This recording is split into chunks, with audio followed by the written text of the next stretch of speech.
Welcome to Guide Guru. We hope this video helps.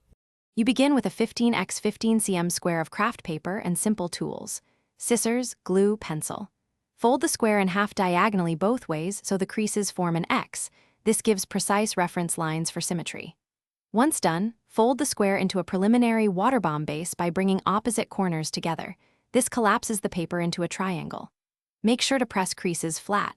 Crisp folds determine the hummingbird's sharp beak and wing angles, so take a moment to align edges accurately. Once you have the triangle base, open the two top layers and fold them outward to create the hummingbird's wings. Do the same on the opposite side so both wings mirror each other. Next, narrow the central body by folding each outer edge toward the center line.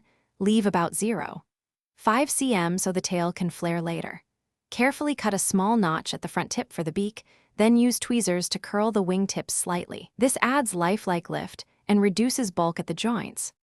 To finish, lightly apply glue along the inner body seam and press the edges together for about 10 to 15 seconds so the bond holds without warping the wings. Once set, spread the wings to a 30 to 45-degree angle to simulate a hovering pose. Make sure both sides match for balance. If corners or thin edges tear during folding, reinforce them by gluing a narrow 1 cm strip inside the seam. This preserves shape without adding visible weight and makes your hummingbird durable. Thanks for watching.